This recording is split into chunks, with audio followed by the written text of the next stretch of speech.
Welcome back to the channel, everybody. We are near Langsett at a cafe called, is it the Spotted House or something? Yes, it's really nice here. My bacon sandwich was delicious. Yeah, I had bacon and a sausage sandwich and a latte. And we're out on the Royal Enfield on one of our legendary cafe runs. Yeah, this is what we wanted. And we've got to the stage now where we've got to make a serious decision over whether we do actually sell it, because the plan was to only keep the Classic 350 for 3 months. That's right, yep. But as John Lennon said, life is what happens in between the plans we make. And there's been a lot of life going off. And we've had a chance to get used to the bike, Yep. bond with the bike, get frustrated with the bike. And we've got to make this decision. Yep. Are we going to keep it or are we going to sell it? So, realistically, if we wanted to, we could kind of make it work if we kept it. Yep. Kept it. It would be a little bit tight for space and it would be a little bit more expensive. Now, one of the reasons why we wanted to sell it in 3 months from when we got it is because it would be my full year anniversary of having an A license. And as we all know, insurance in your first year, whether it's car insurance, if you've got kids, we all know about trying to get their car insurance. Yep. For bikes, they are eye-wateringly expensive in your first year. And when you've got like other things going off, the premium can go up and up and up. Now, the Classic 350 was quite cheap to insure. Okay. And it sips petrol.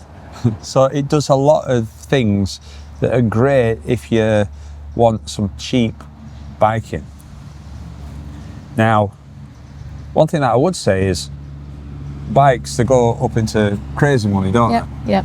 Like the Tracer that we took out and we went around North Yorkshire on. Absolutely amazing bike, but for every Tracer that you buy,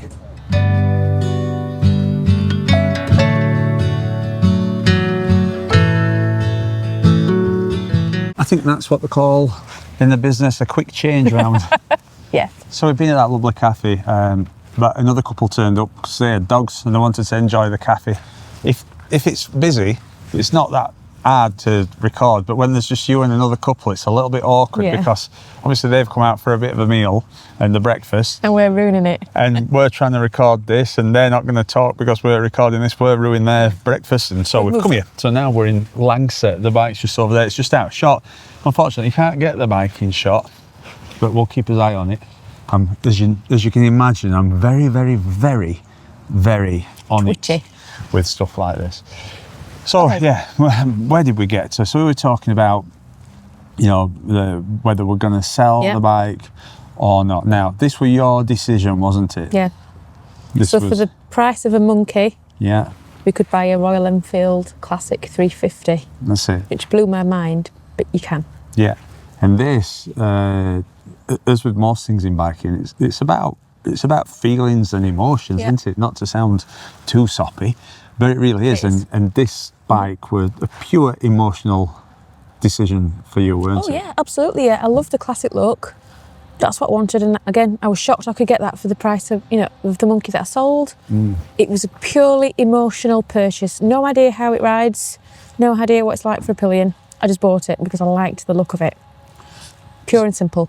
So now that we've had it for this time, what's the reality versus your expectations? Okay, I still think it's the most beautiful bike ever. So, looking at it, I still love the look of it. Amazing. Not as comfortable as I would have liked. Okay.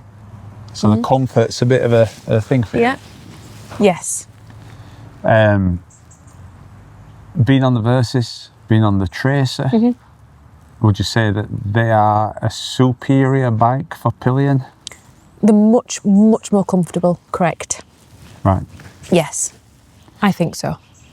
Being on those other two bikes, has that made you think less of this bike? If we were going out this afternoon, I might be tempted to say, oh, let's nip out on the Versys. Really? Probably, yeah. Probably, yeah. I mean, that's not without its faults either, for a Pillion. But you would think that. So do you find Comfortable. the Versys more comfortable? Yes. Why? Because of the seating position? The vibrations they talked about, Yeah. the jumpiness. Yeah. Yeah. So we are into October now. Mm-hmm. We got this bike end of August. Yeah. It's getting a little bit colder. It is getting colder. If we were to keep it, Mm-hmm. if we decide to keep it, do you think you'd be riding this bike into winter? I guess I'm the Pillion. I don't think that affects me too much. I'm not cleaning it either. Mm-hmm. It'd affect you in the winter with cleaning, wouldn't it? Mm-hmm. I think the effects are more yours than mine. So you'd be As the happy rider. Would you feel safe on that bike in winter? No, I don't think I would. Why? I think it'd be a bit slippier. I feel lower, we're lower to the ground, aren't we? Mm. So maybe not quite as planted as the Versys is. Is that real? Is that true? I don't know if that's just my imagination. Well, you are higher up on the Versys, but you know that can work against you as well because you've got further to fall. You know what I'm saying? True. Yeah. The taller they are, the harder the Yeah. fall. So when I had the Super Meteor 650 through winter, Mm-hmm. then I found that it were really good because it were low. Right. So if it were a little bit slippy as I was getting used to it, I could just put my feet down, I could stabilise Mm-hmm. Okay. it. Yeah. Right. So then when I moved to the Versys, that took a bit to get used to. Yeah. It's not a problem. Now you do adjust to things, don't you? Okay. So, what were you, out of 10, Yep. for your expectations, there were 10 out of 10. Oh, You were yeah. buzzing. 11 out of 10. Yeah. Out of 10 for reality of being a Pillion on a classic 350, what score would you give it? If I'm going for a longer ride, it's probably a 6. A 6? Yeah. On a long ride, it'd be a 6. It's a Right. little bit uncomfortable after a while. What about just a short ride? 8, 9. Okay. That's quite respectable, really. Yeah. Yeah. Well, for me, I thought it to be underpowered. Yeah. And I think, depending on what riding you want to do, it is underpowered. If you want to do motorways, dual carriageways, it's underpowered if you want to be doing long distance and getting places quickly. Yep. But it's not that type of bike. You don't buy that bike to do that type of thing on.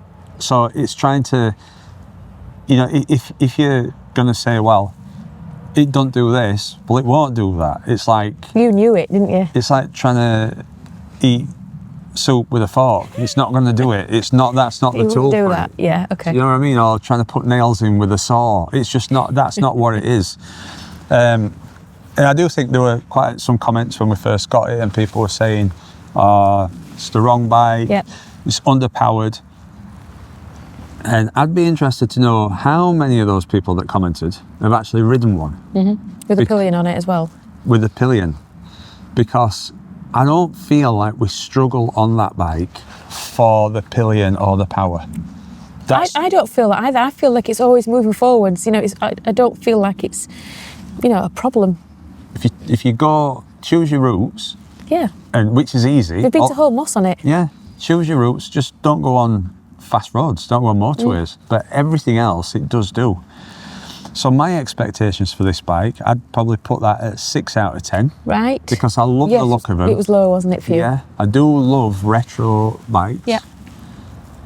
And I love the look, and I love Royal Enfield. I like Royal Enfield as a brand, and I know some people say they're not reliable. I think that's what it used to be like. I've not had a problem. We've not experienced that, have we? No, we've not experienced that. They've always been Well, you've good. had 2 Royal Enfields now. Yeah, always start up, no Yeah. problems whatsoever. So 6 out of 10. So I thought the power would be an issue. The power turns out not to be an issue, but the reality of it now, as I said in the last video about the Royal Enfield, it depends what day I'm riding it. Because sometimes it's a 10 out of 10 and I thoroughly enjoy it. And other times it is a 6 out of 10. And that's because of the issues that I spoke about. And if you haven't seen that video, I'll not go through them again, then have a look at that video. So that leads us to think, well, that bike is the perfect bike for some people. But is that bike the perfect bike for us at this stage in our riding? And it depends on what you want to do. And I guess if you've been riding for years and years and years, and you've done all your touring and you don't fancy, going long distances anymore, you're not interested in going on motorways or dual carriageways, and you just want to enjoy your biking on a lighter bike On sunny days. fair weather riding, I think it's an exceptional bike. Perfect. Occasional two-up riding, great. Oh yeah. Or regular two-up riding around your local area if you live somewhere where you've got easily accessible routes. And I think it's fantastic. Yeah. I also think that bike is a really, really good bike if you've just passed your test. Yeah. And the reason for that is because it's lower powered, but it's not underwhelming. It feels quite sturdy, me sat on it. Yeah, it has got plenty of torque, so for riding round, it is a step up from a 125 that you'd be used to. It is cheaper to insure, it's cheaper to run, but also the actual riding position is, I think, a better riding position for a new rider than the Super Meteor 350. Oh really? 650. Because the Super Meteor is more of a cruiser style. Bigger bike as well. Yeah. Whereas that, it kind of rides in between an adventure bike and a sports bike. Okay. So it's easier to move away from that into whichever one you want to go into. Whereas with the cruiser one, to sit on an adventure bike or a sports bike is totally different. Your body's totally different. But we're not there, are we? That's not where we are in this. We're at the start of our travels, really, aren't we? We're at the start of our travels, that's it. Not at the start of our learning to ride, or we're not in the first year of that anymore. I've taken We're ready to travel. Yeah, taken the extra training. If we were to travel on this, we'd have to put panniers on. And when we first got it, we did consider putting a pannier rack on and putting panniers on the bike. I think we'd be over-egging it. Any extra weight on that would be a problem. Yeah, we don't want to be doing that. So that also slims down what you can do as well, because you can't carry any security with the bike. That's the real thing, isn't it? Which means one of us has to stay with the bike. We've got to have it in eyesight. So for us to trip off to a town and have a walk round. Lake Garda, I want to go to. Good luck on that. I think you'd have to peel us off. So if we were to, even if we'd just got light locks, we've still got to put them somewhere, and these jackets will only take so much. And you can't put it around your waist or anything, can you? No. Well, there's a light lock that I've got. Rubber ring thing. Yeah, it's the what's it called? It's like it's not a rubber ring, but it's if you've seen a hula hoop. Yeah. You don't put it around your waist. Right. So if you have an accident, it can obviously snag or whatever. And that's where all your internal organs are. You don't want that, do you? So for what we want to do, it's not gonna allow us to do what we want. I miss having the top box of the Versys being out and about, because I can get quite substantial security in that, and I can get the bike locked up as best I can, and I'd feel more confident about not being right next to it. So I think we've reached the decision that we do love the bike. Beautiful bike. I don't regret buying that for 1 second. No regrets. Absolutely no regrets. I love the noise it makes, the popping noise it makes. Just close your eyes and listen, it's beautiful. I don't regret buying that bike at all. I don't regret it. I think it's been perfect for this time of year, late summer into autumn. And it's been a nice experience. Yeah, it's helped me as a pillion, I think. Has it? I've learnt stuff, different methods of getting on and off, and I've really enjoyed it. We've enjoyed trips out to cafes. Some fantastic ones, yeah. It's been nice to do it a bit more sedate. Yeah. But the reality from my point of view as a rider is that in not so many weeks, it would be put in the shed and not used. And I don't want to do that, because I want to use my time wisely. I want to use my time to learn and to go places, and we want to do some touring in winter. I do, yeah. We know that it might not always be possible, but the weather doesn't bother me. It's down to With the clothing. right kit, I don't think it really bothers me. I want to try it. Yeah, and we still get some nice days. The only thing is that you can get caught out, and it could be not very nice. But I'll ride through rain, wind. The only thing that I won't do, which I nearly did, is ride on ice. But don't do that. That's a bad idea. So this bike isn't going to allow us to do that. Now, do I want to have paid an insurance policy for it to sit in a shed until next March, which is 6 months away? No. And we knew that when we bought it, but we thought that we might change his mind. But so the bike's going to go up for sale. It is, isn't it? Yeah. It is. So yeah. So in the bike, although we've done some little mods to it, it can be reverted back to stock very easily. Yeah. So when we bought it, it wasn't like a pristine example. There's a little bit of a mark on the front mudguard. There's hardly anything wrong with it. No, but there's a few like little chips here and there, but it's a 2022, that's what happens. But yeah, the biggest thing on it is that on the front mudguard there is where somebody's dropped something onto it, you know. It's a cosmetic issue. Yeah. The rest of it is 100,000 fine. miles? Yeah, it's actually no, it's over 1,000, but it's been serviced twice. It's probably been more serviced than anything, because I think it got serviced about 500 and something miles. Yeah. And then when we bought it, it got serviced again. So all of that's fine. Yeah. So we're getting another bike then? We are looking for another bike. Who's picking the bike? I think it's my turn next. You do know I've got to go on the back, don't you? I do, yeah. But as I said earlier, my full year of riding will be up on my A licence. So I'm not sure how much it's going to bring the insurance down, but I think what it might do is just give us access to some other bikes. I think really, having spoken to Graham from Rapid, you know, we're discussing this with him, and he was suggesting ideas for me and what he feels is a good area to be in. And I would say, I want a 1250 GS, and he says, you don't want one of them at this stage. Now, you got to think that Graham's got a 1250 RT, so he's got the same engine. Bike. He just said, you don't want that. He says, they're too heavy for you, and they're hard to move around. He said, maybe later on, but don't do it just yet. So what did he suggest? He was saying that I should look at something around 120 brake horsepower, or maybe just under 900cc, because he said that would be a good bike for where I am. It's going to give us that extra power, but it's not going to be too much. I'm feeling quite excited. Yeah.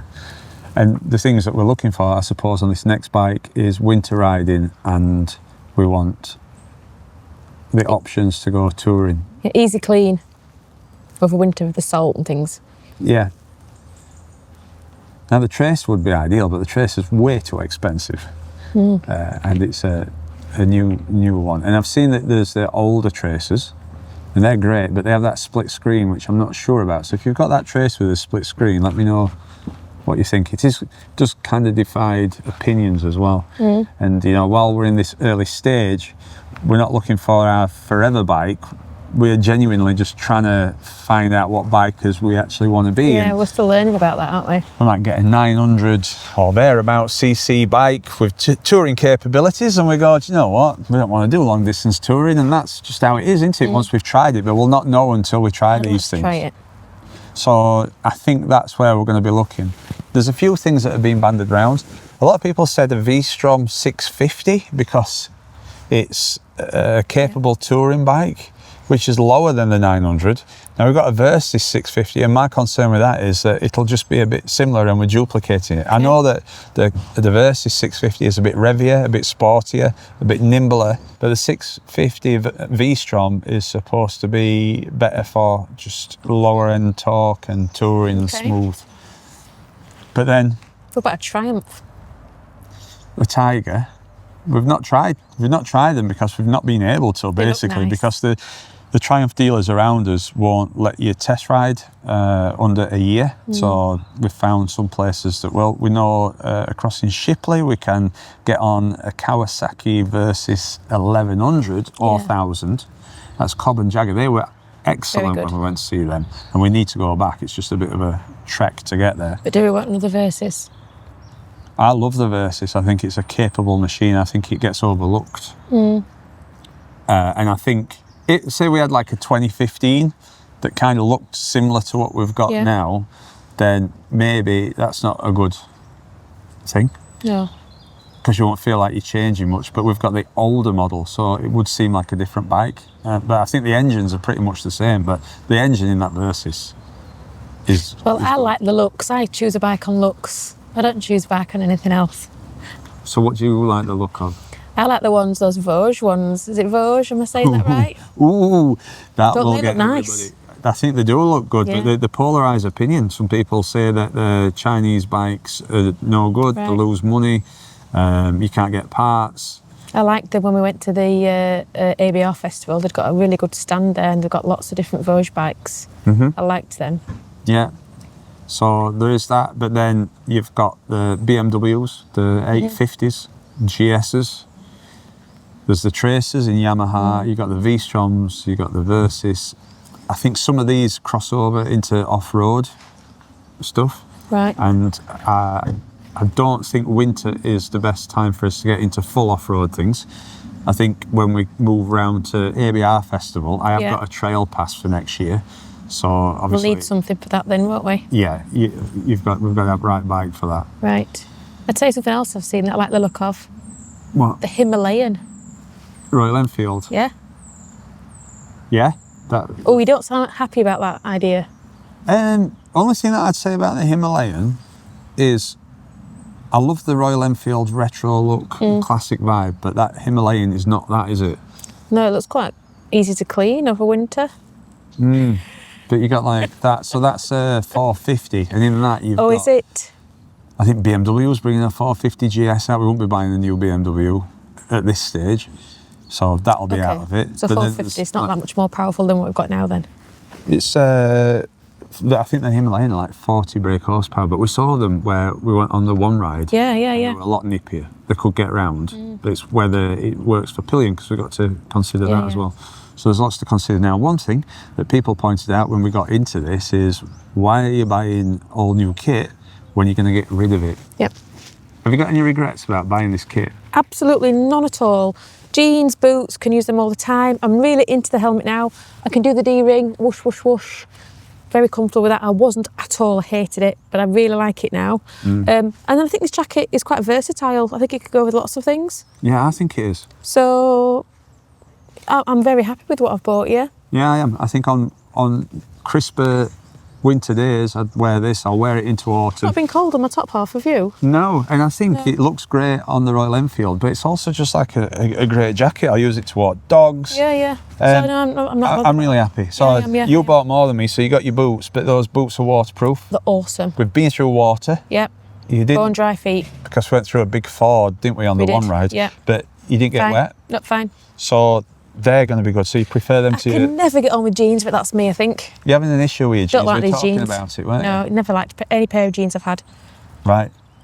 Well, we'll probably do an update on these, because I've got some Oxford jeans as well, and they're showing some interesting wear, but we'll do that a bit later, yeah. Right. Yeah, they are. So we'll do it a bit later on, because we did the video showing you the update on his gear and how it had worked out, and I think by keeping it and using it, we can give you a better insight. So, you know, a bit further down on there. One thing that we are doing, we're on winter gloves, because we were cold before. Mistake. We can't get it right. It's too hot today. Shouldn't have winter gloves. It's too hot. So, and I can't feel anything. What about your helmet? Yeah. Okay. So this was the helmet that I bought. HJC. You like it, don't you? If you watch the Tracer video where we went touring round, you've got a very similar style. Yeah. I do like it, but it's a feature. I think you thought it were a bit of a not a benefit, but I think it's a feature. This bit here, it's different to the Schubert. You've got this little bit of vent, and the venting's underneath. Yeah. So when you've got like days like this, I love it because it puts a nice bit of airflow. Cool. Yeah. But if it's cold, I'd imagine you're going to get some wind chill. So I will be using the Schubert helmet for colder days, because in the Schubert, we've got a proper seal under my chin. And we're using these snoods and everything. and they do help, but it's not the same. It's just not the same. But for spring, summer, autumn, this will be a helmet that I use a lot. Yeah, okay. I think. It looks nice. But the Schubert, I've got a new love for. It's funny, isn't it? It is weird, yeah. You know, you use it, and sometimes you get on with it, and sometimes you don't, and sometimes you just got to use it for some time. So it's like when people, you know, you get magazines or other YouTubers where they're reviewing stuff, they get round a lot of stuff so they can weigh things up quickly. But for us, because we're not used to it, We don't know. we need that extra bit of time to make his mind up properly, I think. Yeah. So there we go. So that's the final thing then. The decision's made. Now, that doesn't mean that we're not doing any more Royal Enfield content, because we've got the Royal Enfield. We're keeping it until the end of November, where we'll be looking around for other ones. But the hunt is on for another bike. I am test riding other bikes to get a feel of them and to see what it's like and see if it's something that we'd be interested in. But yeah, I mean, the bike will either be traded in or it will be sold. We'd prefer not to trade it in because you lose a bit more Obvious money reasons. on it. That if we have to, then we will. But yeah, if not, then we paid £3,000 for the Royal Enfield, and we'll be looking for about the same. But you can put it back to stock. We'll give you the mods and everything else if you're interested in it. But if not, it's not, you know. Well, obviously it's not a big. Don't worry about it. If you sat at home, and you don't want to buy it. It doesn't matter. Okay, so that's us done for this. The decision's made. We said that if we were going to do this video, neither of us can go back on it. And that's it. I'll tell you one thing I did think about doing though. What? Modding it, like, massively. You can get kits to turn them into bobbers, but I'd lose your back seat. You can turn them into cafe racers. And I even thought about, there's a place in Rotherham near BMW garage called, I think, Down and Out. They do customisations. Right. And then I checked out, and it's quite expensive. So I think you've got to have like Dedicated to it. You'd have to like not like, because I like it, but you'd have to have like that awesome bike that you just want to make more awesome. But for me, yeah, I'll be sad when it goes, but at the end of the day, as we trade up through bikes, if we feel like we've made a massive mistake, You might get another. you can always chop in and get one, because, you know, £3,000, it's not cheap, it's not an insignificant amount of money, but when you start looking at other bikes, you could probably get two of these for the same price as another bike. Yeah. So you could have one in each colour, couldn't you? You could, yeah. You could have an his and hers. Don't do that. Yeah. So if you see me riding around on a pink Royal Enfield, you'll know that that's what we've done. Anyway, thanks so much for watching. If you like this video, give us a like. And if you want to carry on and see our journey To our next bike, what will next it bike, be? these two middle-aged fools that are into biking later on in life, then click subscribe. You'll get to see what else we get up to. Thanks for watching. Bye.